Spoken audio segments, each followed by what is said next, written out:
Generally, I start Monday with a recap of the NFL weekend. So why don't we do that? Like, it does go without saying that this is one of the weirdest, one of the strangest years ever. So it would stand to reason that it's kind of hard to predict exactly what you're going to get from week to week in the NFL.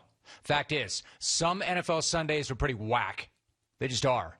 Others, though, are tremendous. And yesterday was definitely the latter because there was a grip of amazing moments throughout the entire day yesterday, such as CeeDee Lamb doing this against the Vikings.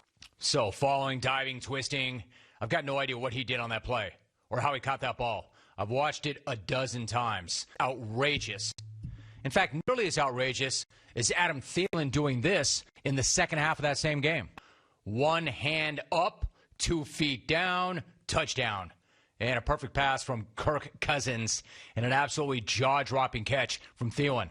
This guy made that catch, catching it as he's going out of bounds, but making sure that he stays in bounds. So, like, when you take a step back, the quality of receivers has gone through the roof in the past few years. If somebody made a catch like that in the 90s, they'd be tried for witchcraft, and they'd be fitted for a mustard blazer right there on the spot. But now it's routine. Now you see this all the time. And it wasn't just Lamb and it wasn't just Thielen who were putting up unreal touchdowns. Why don't we go to Baltimore, where Tennessee was taking on the Ravens and where A.J. Brown was taking on every single Raven. Now, before I get into that, let's go back to before that game. Before the game started and the scene when the Titans gathered on the Ravens logo, John Harbaugh was not having any of that, and he came out and he started to bark at the Titans. Logo taunting and logo protecting. I mean, these are like some of the weirdest traditions in football, right? Especially at that level. But if you're looking to make a statement on the other team's logo before the game, man, you better back it up. You better back it up, and at least for the first 3 quarters, the Titans were not doing that. Not really. Baltimore had a 21-10 lead in the third quarter, and then it all ripped apart, and it did so in the worst way imaginable. Back to A.J. Brown. A.J. Brown did this to practically the entire Ravens defense. He is a powerful man. If you're watching on CBS Sports Network, you know what we're talking about here. If not, to call that a powerful man or a grown man touchdown, that would not begin to do it justice. Like, I'm not sure what's bigger or better than a, quote, grown man. But that was like Derrick Henry in a receiver's jersey. 4 guys got a good shot at him, and every one of them came out worse for it. So that was a statement touchdown by Brown and by the Titans. It was a statement also by the Ravens in their inability to wrap up and tackle. But the Titans were not done. They then followed up that statement with another one in OT. As you might have surmised, that was Titans radio. So Henry goes into a scrum. He somehow comes out of it the other side all by himself. And that's your ball game. Ball game, thanks for coming. So if you are going to walk all over the opposition's logo before that game, you sure as hell better finish that game. And that's exactly what the Titans did. And man, what a bizarre day for the Ravens. In fact, that's not a one-off either. That's not an outlier. That's not just one weird day. Everything about the Ravens right now is weird. From Harbaugh jawing with Malcolm Butler about the logo, to blowing a double-digit second-half lead, to Harbaugh blowing off the post-game handshake with Mike Vrabel, to Lamar Jackson saying this after the game. Actually, Lamar, correction. It didn't just look like they wanted it more than you guys did.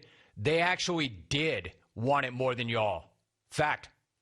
The Titans did want it more, and the Ravens did not want it nearly enough, as evidenced by their coming from ahead to lose, as evidenced of them not being able to hold a lead, a double-digit lead in the game they had to have. But, you know, when I have this Monday recap for you, and you see the Monday recap, obviously it's not all good news. I've got to highlight the bad as well. And there was some truly terrible yesterday, like the New York Jets. These guys are the absolute best. And by the absolute best, I mean the absolute worst. They have turned tanking into an art form. And the 4-star general leading that tank brigade is none other than Crazy Eyes, Adam Gase. And what a performance his crew turned in against the Chargers yesterday. I mean, they come out on LA's first drive, they block a punt, then they turn that into a TD. Bam! Right off the bat. They're up 7-0. Except they weren't. because they missed the PAT. No worries. 6-0 it is. Man, these guys are motivated. They're jacked up. It's like they're playing in the Super Bowl. And in reality, for them, it is the Super Bowl. It actually was the Super Bowl. Any game where these losers have a lead is the Super Bowl. Any opportunity to get off the mat and not run the table backwards is their Super Bowl. And early on, it looked like it might be their day because on LA's next drive, the Chargers march down the field and then they fumble on the 4-yard line. Like everything is coming up Jets. They're killing it. Now it's time for Joe Flacco to lead that team on a touchdown drive. And to hell if he didn't do that, he led a team to a TD. My guys, Matt Money Smith, Daniel Jeremiah, and Big Joe Flacco. Big Joe led the wrong team to a TD, but man, he split those numbers. What a pick six that was. I mean, there are gifts, and then there's that. Honestly, I have no idea what that was, or what Joe Flacco saw, or what he thought he saw. Actually, I do know what he saw. I know exactly what he saw. He saw a chance to make sure that his team would not win that game and stay in the running for Trevor Lawrence. That's what he saw. I mean, things were going way too good for the Jets. Going way too well for the Jets. The last thing they needed was to melt down, choke, and win. But luckily, Flacco stepped the hell up, and he made sure that was not going to happen, which I love. You see, this is why you have a vet like that on your roster. This is what a veteran does. When everybody else is losing their mind and going off script, a veteran grabs the moment and takes over and settles everybody down and says, get the hell on my back. Follow me. This is who we are, and this is what we're about. We are losers, and don't any of you forget it. I don't need any of you going rogue and trying to win. What, you think you're better than us? That you're going to go out there and make a play or two and jack up everything that we've been working for all season long? The hell you are. We are winless, and that's exactly the way we're going to stay if I have anything to say about it. They remember exactly who the hell they are, and they turn that 6-0 first quarter lead into a 24-6 halftime deficit. And they make sure they finish to get to 0-10. Oh, and in case you were wondering, the Jets are officially now eliminated from the playoffs. Yeah, I know in reality, the second they first walked onto the field in week 1, they were out of the playoffs. But now it's official. And by the way, if it weren't for the Jets being absolute garbage, there would be even more attention on Matt Patricia and the Lions because they're terrible, and they pretty much have been since he arrived. Jim Caldwell had been having success, but they fired him, and they brought Matt Patricia in and blew it up. And then they tried to put it back together and failed miserably. Hell, Patricia is making Caldwell look like Vince Lombardi. And by the way, he pretty much is compared to Patricia. Hell, Wayne Fonts could walk right in off the street tomorrow and get more out of these guys than Patricia currently is. Jim Caldwell made the Lions respectable. Matt Patricia has turned them into an utter and complete embarrassment. And since we're talking about the Lions, that really is saying something, right? If you say the Lions are embarrassing, compared to what? Them. That's bad because they got smoked 20-0 by the Panthers yesterday. Easy, old man.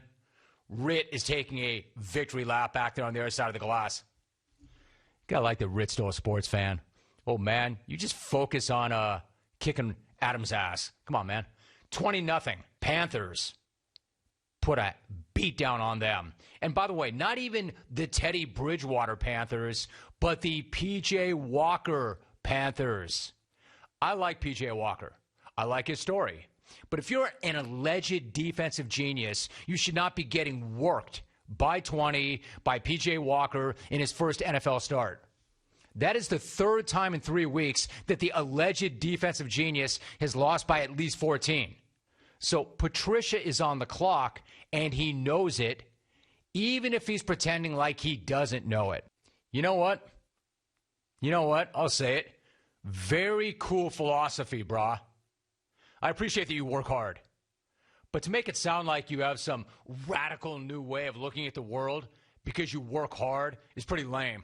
Like there's not a single coach on a single NFL team on any staff who doesn't bust his ass. So no credit for working hard. Working hard is not a badge of honor in your job. It is expected. It's like the bottom rung. You have to. If that's your separation, if that's what you bring to it, if that's what you think makes you unique, save ownership the trouble of firing you and just quit. Because just doing what everybody else does, namely work, is not nearly enough. Now, if you want to be unique, and if you want to separate yourself from the others, check out Sean Payton. Now, that's a guy who works hard. That's a guy who works smart, and that's a guy who does bring something unique and different to it, and that's a guy who gets results. Like the results he got when he made Taysom Hill the starter yesterday against the Falcons. 18 of 23, 233 yards, 10 runs for 51 yards. Taysom Hill was pretty damn nice. Not perfect. Didn't throw a TD. Did have a fumble, in fact. But that was pretty much the exact performance that Sean Payton was looking for when he named him the starter. And it was pretty much exactly what former Falcon Roddy White was not looking for when Payton named Hill the starter. On Friday, Roddy White tweeted, quote, "Saints about to get whip trying us with Taysom Hill at QB. We about to snack them." End tweet. I mean, it read pretty well at the time, right? And now it's ice cold. Ice cold tweet. But the best part was the fact that right after the game, Payton himself jumped on Twitter and retweeted Roddy White's tweet. I love that. I love that. That's the kind of straight fire that we've been hoping to get from Mike Tomlin when he jumped on Twitter and promised straight fire. Mike, you're 10-0, credit for that. But when it comes to a social media game, that's how you get it done. That's how you do it. Nothing but respect on the field and on your phone, Sean. He repopped Roddy's tweet. 1-800-636-8686. All right, so that's kind of a whip around. A little recap of the weekend. Kansas City and Las Vegas get their own take. Joe Burrow goes down.